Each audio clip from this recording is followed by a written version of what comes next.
اللہ اللہ اللہ اللہ۔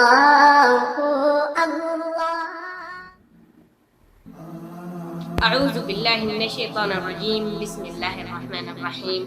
السلام علیکم ورحمۃ اللہ وبرکاتہ۔ میں ہوں آپ کا دوست عماد علی اور آپ دیکھ رہے ہیں ہمارے دنیا بلاگز یوٹیوب چینل۔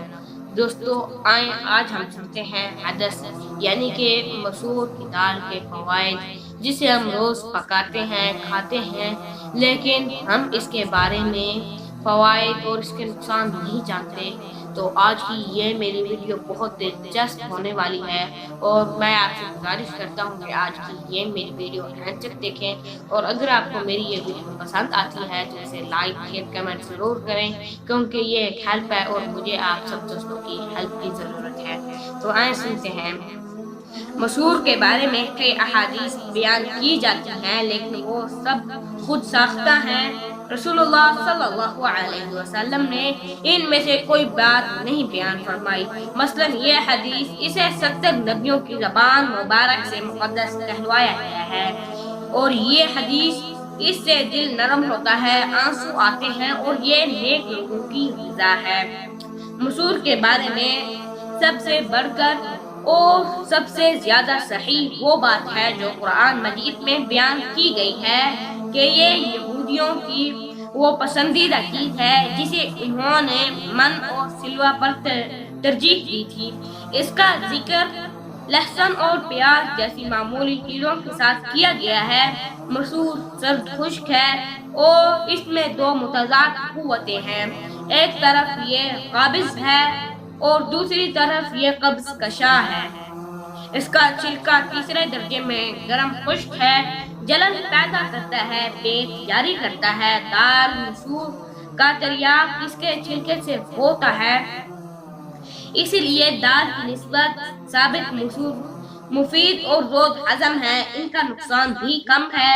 ڈلے ہوئے مسور سرد خشک ہونے کی وجہ سے دیر ہضم ہے، ان سے سوادوی معدہ پیدا ہوتا ہے، یہ مالخولیہ میں سخت نقصان دہ ہیں، ان سے اعصاب اور بصارت کو بھی نقصان پہنچتا ہے۔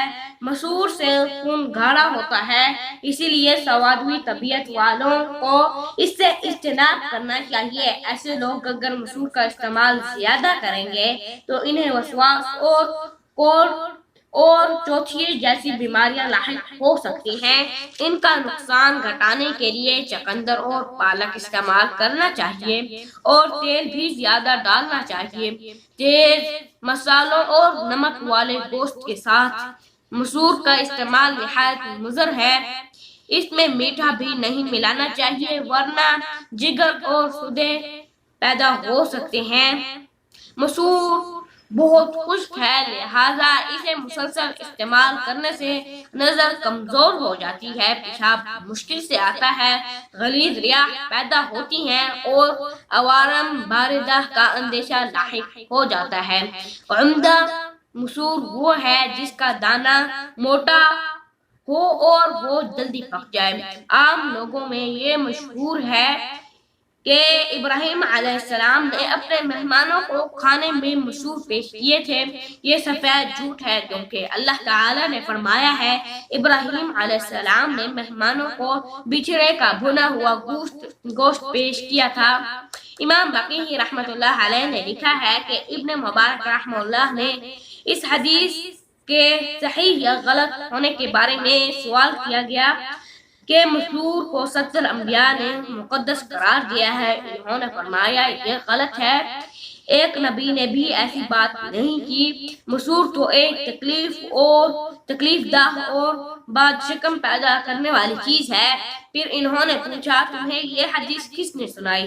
حاضرین نے کہا مسلم بن سالم نے۔ ریاض فرمایا وہ کس سے روایت کرتا ہے؟ حاضرین نے کہا آپ سے۔ ابن مبارک رحمہ اللہ یہ بات سن کر حیران رہ گئے اور فرمایا یہ شخص جھوٹ گھڑتا ہے اور پھر روایت بھی مجھ سے ہی کرتا ہے۔ دوستو آج کے لیے صرف اتنا ہی۔ مجھے امید ہے کہ آج کی یہ میری ویڈیو آپ سب دوستوں کو پسند آئی ہوگی۔ اگر پسند آئی ہے تو اسے لائک شیئر کمنٹ ضرور کریں۔ ملتے ہیں ایک نیکسٹ ویڈیو میں۔ آپ کا دوست عماد علی۔ السلام علیکم ورحمۃ اللہ وبرکاتہ۔